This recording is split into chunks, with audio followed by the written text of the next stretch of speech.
Pemirsa, eskalasi konflik di wilayah Timur Tengah antara Amerika Serikat dan Iran berpotensi untuk menjadi lebih kompleks apabila langkah-langkah diplomatik yang dilandaskan kebatinan yang bijak, kepercayaan, dan komitmen pada perjanjian tidak menjadi landasan.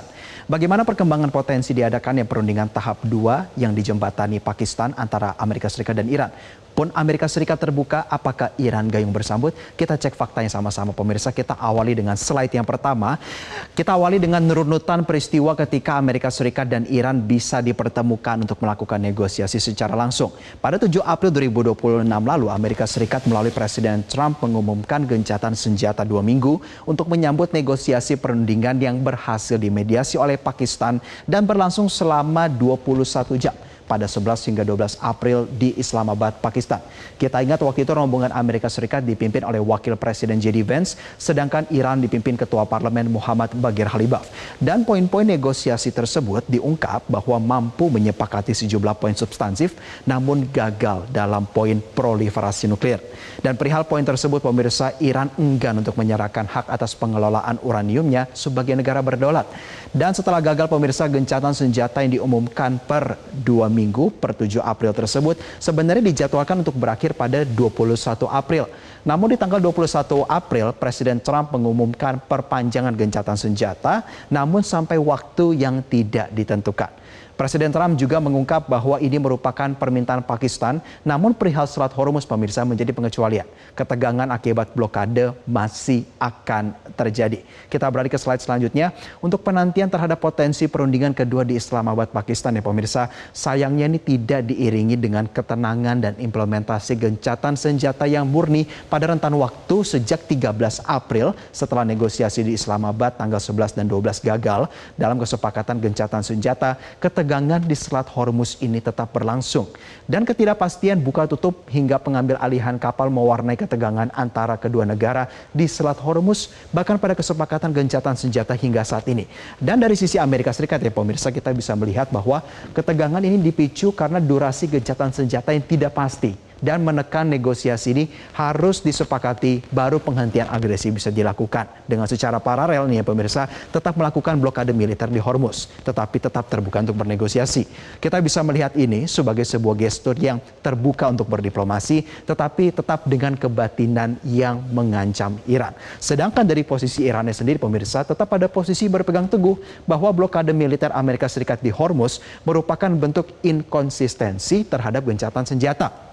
Karena dianggap sebagai inkonsistensi terhadap gencatan senjata, maka penghentian segala bentuk agresi militer baik darat, laut maupun udara oleh Amerika Serikat harus dicapai terlebih dahulu apabila ingin bernegosiasi berlangsung. Dan melalui gambaran sikap ini dari berbagai pernyataan publik, Iran menekankan pentingnya komitmen dari Amerika Serikat apabila ingin bernegosiasi. Untuk menuju ke negosiasinya saja pemirsa, ada dua posisi yang sangat berseberangan antara Amerika Serikat dengan Iran.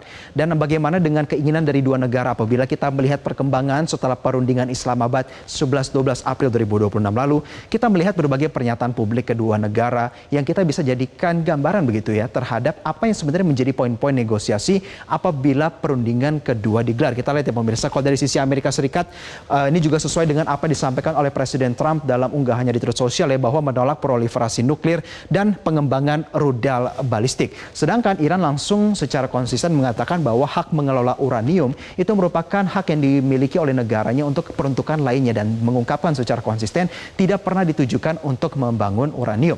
Lalu di sisi lain juga pembukaan Selat Hormuz untuk jalur perdagangan. Iran juga mengatakan bahwa perlu jaminan dari sisi Iran bahwa mengelola Selat Hormuz dan mengakhiri blokade militer Amerika Serikat. Dan juga yang ketiga adalah mengakhiri dukungan kepada proksi yang seperti kita tahu Amerika Serikat kerap dalam kaitannya kepada konflik antara Israel dengan Lebanon itu menyangkut dengan kelompok Hizbullah.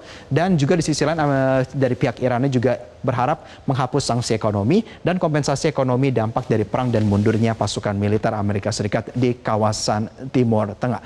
Kita berada dalam slide selanjutnya pemirsa, di mana pernyataan dari Presiden Trump ini sangat menegaskan posisi Amerika Serikat dalam penantian negosiasi lanjutannya tetap mengedepankan hal-hal yang sifatnya agresi militer atau ancaman militer.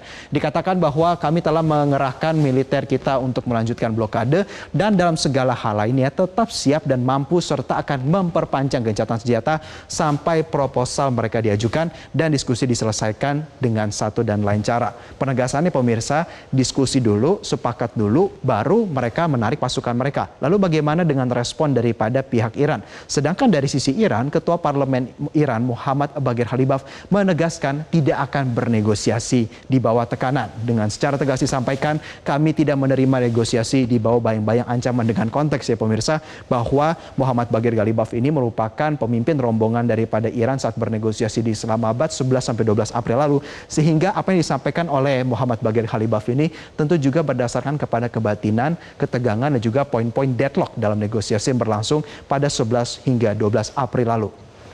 Dan di sisi lain ya pemirsa, kita lihat dalam slide selanjutnya, yang patut diapresiasi adalah negara Pakistan yang senantiasa berupaya sebagai mediator kedua negara. Perdana Menteri Shehbaz Sharif menegaskan Pakistan terus mengupayakan komunikasi diplomatik kedua negara dan senantiasa membuka Islamabad sebagai meja perundingan. Lebih tepatnya dikatakan sangat berharap kedua pihak ini terus mematuhi gencatan senjata dan dapat menyimpulkan bahwa kesepakatan damai yang komprehensif selama putaran kedua pembicaraan yang dijadwalkan di Islamabad untuk mengakhiri konflik secara permanen. Dan memang meski pertemuannya belum berlangsung ya pemirsa, tetapi penting untuk diketahui bahwa Pakistan tidak pernah berhenti untuk melakukan komunikasi bilateral, baik itu antara Pakistan, Amerika Serikat, dan Pakistan, Iran.